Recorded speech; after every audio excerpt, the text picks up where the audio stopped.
प्रभु का नाम की महिमा होने पाए। आज शाम के इस वक्त में परमेश्वर का जीवित वचन की सेवा करने के लिए जो अवसर मुझे मिला है, हम हृदय की गहराई से पिता परमेश्वर को धन्यवाद देते हैं।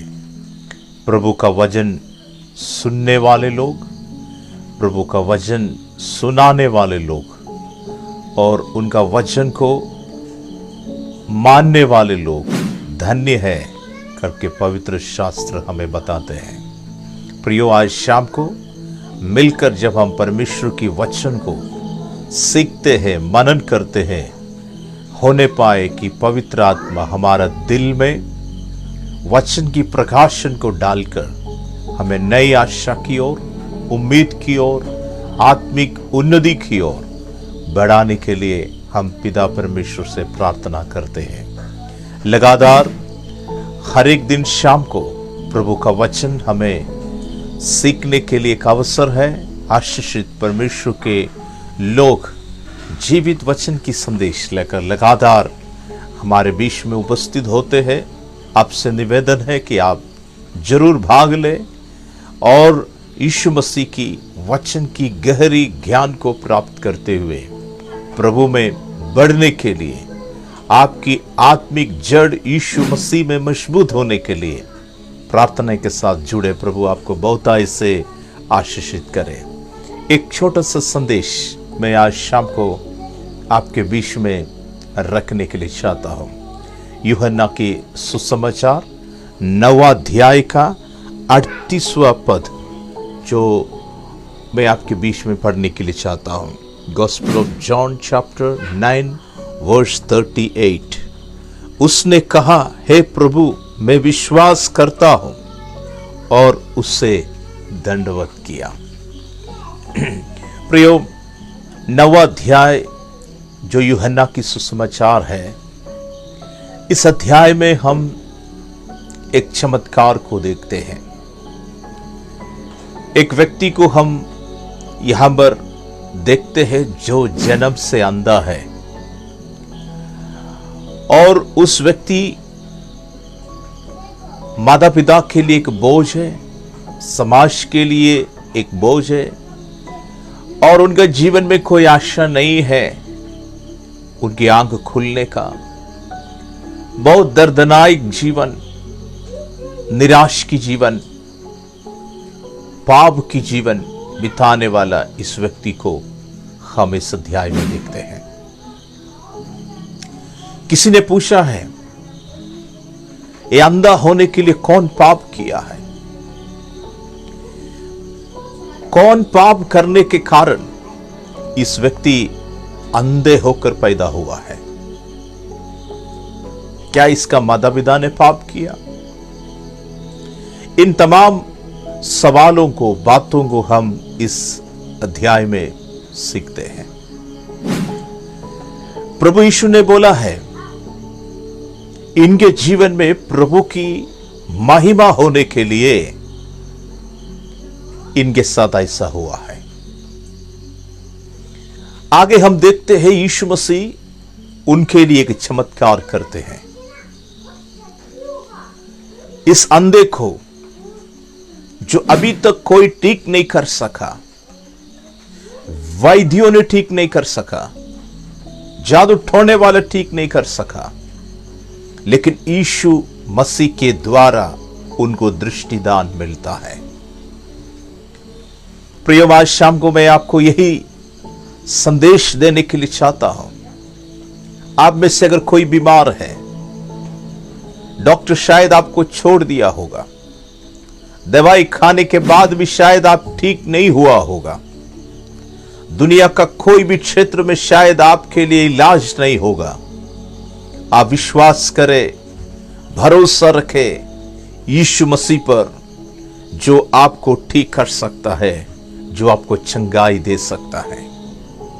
यीशु ने कहा है कि हमारा जीवन की तमाम बोझ को उठाने के लिए, परेशानी को दूर करने के लिए, एक विश्राम की जिंदगी हमें प्रदान करने के लिए यीशु मसीह इस संसार में आया है।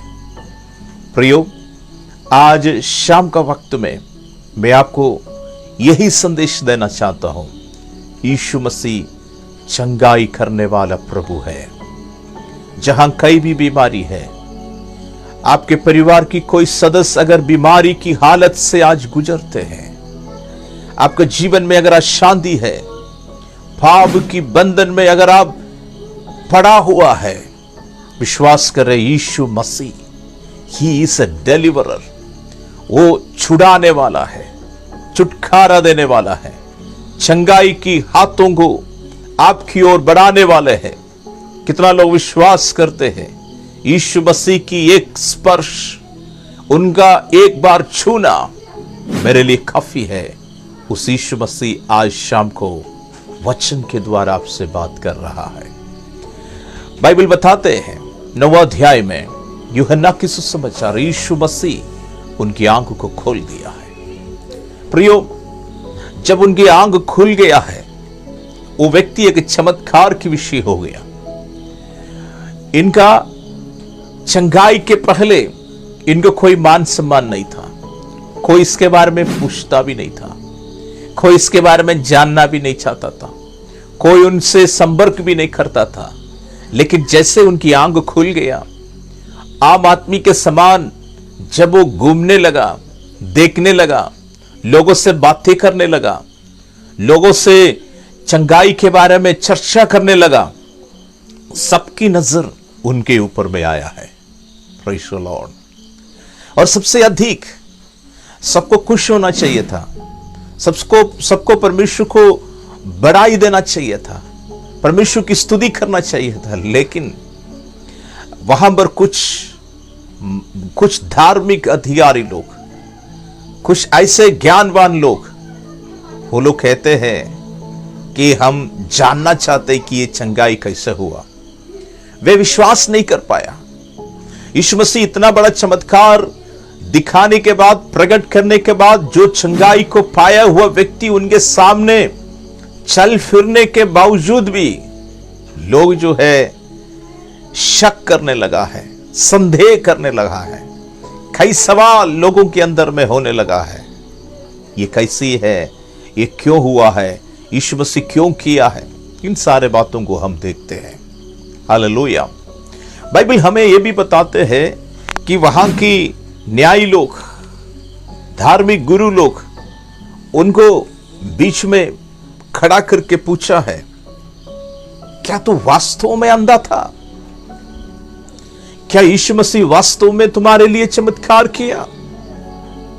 इस व्यक्ति ने जवाब दिया है, वो यीशु है या नहीं है मुझे नहीं मालूम, लेकिन मैं इतना जानता हूं, मैं अंधा था, लेकिन कोई आकर मेरे लिए चमत्कार किया है। फिर हम देखते हैं माता पिता को बुलाते हैं उनका, और वे लोग इसी प्रकार बोला है, उनसे पूछ लो, क्योंकि उनका बोलने का उम्र हो गया है, वो बोल सकता है, उनसे ही पूछने के लिए बोल करके उनको विदा किया है। 9वां अध्याय आप 1 से लेकर के आखिरी वचन तक मनन करेंगे, आप देख पाएंगे जो व्यक्ति चंगाई प्राप्त किया है, वो यीशु मसीह के प्रति उनका दिल भी खोलने के लिए तैयार हुआ है। आज हम कई लोगों को देखते हैं, जीवन में जब तमाम परेशानियां रहते हैं, काफी बोझ रहते हैं, संघर्ष रहते हैं, प्रार्थना के लिए आते हैं, पासवानों को खोजते हैं, गिरजाघर में जाना चाहते हैं, मन्नतें मांगते हैं, प्रभु का नाम लेने के लिए तैयार हो जाते हैं। लेकिन जब उनकी परिस्थितियां ठीक हो जाते हैं, परमेश्वर उनके लिए कुछ उपकारों को करते हैं, परमेश्वर उनका जीवन में चमत्कार की कार्य प्रकट करते हैं, फिर वो चर्च जाना बंद करते हैं, संगति में जुड़ना उनको अच्छा नहीं लगते हैं। धीरे धीरे प्रभु की भलाइयों को, आशीषों को प्राप्त करने के बावजूद भी पीछे हटने वाले कई लोगों को हम सब लोग हमारे समाज में, हमारा सेवकाई के क्षेत्रों में देखते हैं। लेकिन इस व्यक्ति, जब प्रभु यीशु उनके जीवन में एक चमत्कार किया है, वो चमत्कार उनको यीशु की करीब लेकर के आया है।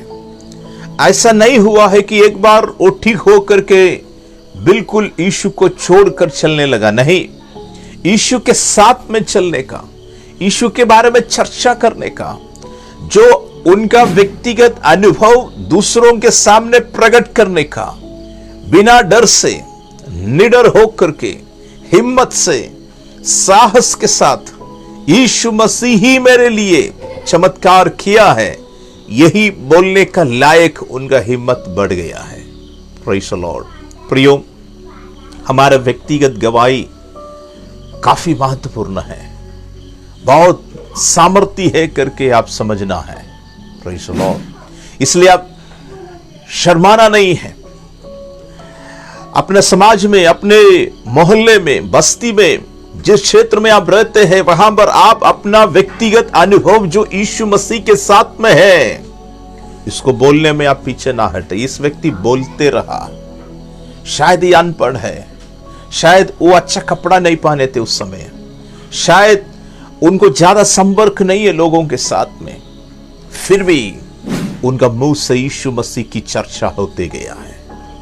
बाइबल हमें बताते हैं वर्स 35 में, 9 का 35, बाइबल बताते उन्हें यीशु ने सुना है कि उन्होंने उसे बाहर निकाल दिया है। यीशु मसीह को पता चला है इस व्यक्ति को लोगों ने बाहर कर दिया, समाज से बाहर कर दिया। और यीशु उनसे भेंट किया है, मुलाकात किया है, उनसे पूछा, क्या तू परमेश्वर की पुत्र पर विश्वास करता है या नहीं? हालेलुया। जब आप प्रभु के साथ एक संगति रखना चाहते हैं, जब सब लोग छोड़ देते हैं, समाज छोड़ देते हैं, रिश्तेदार छोड़ देते हैं, दोस्त लोग छोड़ देते हैं, घबराना नहीं है, निराश नहीं होना है। 9 की 35 में यीशु उनसे भेंट करते हुए हमें देखते हैं, हमें सीखने के लिए मिलते हैं। प्रियो, इस दुनिया का सब लोग जब हमें छोड़ते हैं, एक प्रभु है जो आपकी संग संग चलना चाहते हैं, आपको अपने बाहों में लेकर चलना चाहते हैं, आपको आपके हाथ पकड़कर चलाने के लिए चाहत रखने वाले एक यीशु मसीह। हालेलुया। इसलिए उसने वायदा किया है, इस जगत की अंत तक हमेशा हम तुम्हारे संग रहेंगे। कितना बड़ा प्रॉमिस, कितना बड़ा वायदा यीशु मसीह हमारे लिए किया है। प्रियो, यीशु मसीह उनके साथ भेंट करते हुए हम 35वां वचन में पढ़ते हैं। आज शाम को जितने भी लोग प्रभु की वचन को सुनते हैं, मैं आपको आपका हिम्मत बढ़ाने के लिए कहना चाहता हूं, प्रभु यीशु मसीह के कारण अगर आपको रिश्तेदार से अलग होना पड़ा है, समाज से अलग होना पड़ा है, घबराना नहीं है कि आपके संग संग चलने के लिए कोई तैयार है, उसका नाम है यीशु मसीह। यीशु उनसे पूछा है, क्या तू विश्वास करता है? उस व्यक्ति ने जवाब दिया है। 36वां वचन में उसने उत्तर दिया, हे प्रभु, वो कौन है कि मैं उस पर विश्वास करूं? 37वां वचन, यीशु ने उससे कहा, तूने उससे देखा भी है और जो तेरे साथ बातें कर रहा है वो वही है। कौन? परमेश्वर, प्रभु, जिस पर विश्वास करने से आनंद जीवन मिल सकता है। वो यीशु सामने खड़े होकर उनसे पूछ रहा है, क्या तू विश्वास करता है? वो बोला, कौन है? हम नहीं जानते। यीशु बोला अपने ओर इशारा करते हुए, वो मैं हूं। हालेलुया। देखिए उनकी प्रतिक्रिया क्या है। वर्स 38, उसने कहा, हे प्रभु, मैं विश्वास करता हूं, और उसे दंडवत किया है। 9वां अध्याय की शुरुआत में इस व्यक्ति को हम अंधों के बीच में पाते हैं। वहां से यीशु मसीह उनके लिए एक चमत्कार करते हैं। यीशु उनका परिस्थितियों को बदल करके, उनका जीवन में एक ऐसा चमत्कार करके उनको बाहर लेकर आते हैं, उनको इज्जत दिलाते हैं, लोगों के बीच में उनको एक चर्चा का विषय बनाते हैं। और हम बाइबल में पढ़ते हैं, उस व्यक्ति यीशु के साथ साथ चलने का निर्णय लेते हैं। प्रभु करके यीशु मसीह का एक प्रकाशन उनको मिलते हैं, और यीशु मसीह उनके पास आते हैं जब लोगों ने उन्हें बाहर किया। प्रियो, एक चमत्कार, वो चमत्कार उस व्यक्ति को प्रभु की करीब लेकर आया है, आराधना की ओर लेकर आया है, चमत्कार की ओर लेकर आया है। प्रभु यीशु मसीह के सामने दंडवत करने का लायक उनको एक प्रकाश प्रभु ने दिया है। हालेलुया। वो सत्य को पहचाना है, अनंत जीवन को पहचाना है, जो यीशु उनको चमत्कार करके उनके आंखों को खोला है। वो केवल चंगाई देने वाला यीशु नहीं, पाप से छुटकारा देने वाला, मुक्ति देने वाला, सर्वोत्तम अनंत जीवन का अधिकारी बनाने की क्षमता रखने वाला परमेश्वर की एकलौत पुत्र है। यह प्रकाशन तक उस व्यक्ति ने पहुंचा है। जब उन्हें यह प्रकाशन मिला है, प्रभु के सामने झुक करके दंडवत करते हुए उन्हें आराधना किया। मैं आज शाम को जैसे मेरे बातों को समाप्त करता हूं, आपको कहना चाहता हूं, प्रियो, चमत्कार आपको आराधना की ओर लेकर जाना है। चमत्कार आपको प्रभु की उपस्थिति की ओर लेकर आना है। ओ चमत्कार आपका जीवन को समर्पण की ओर लेकर जाना है। यीशु मसीह के पांवों के तले झुकने के लिए आपको चमत्कार मजबूर करना है। कितना लोग तैयार है? हम अपना मन को तैयार करेंगे। परमेश्वर ऐसा एक जीवन हमसे चाहता है, ऐसा एक जीवन शैली हम बिताने के लिए परमेश्वर चाहते हैं। आज शाम को परमेश्वर हम सभी लोगों को बहुत ऐसे आशीषित करे, और जितने लोग इस संदेश को सुनेंगे बाद में, प्रभु आपको मदद करे। सारे आदर और महिमा प्रभु को देते हैं। आपको धन्यवाद। जय मसीह की। प्रभु आपको आशीष करे। आमीन।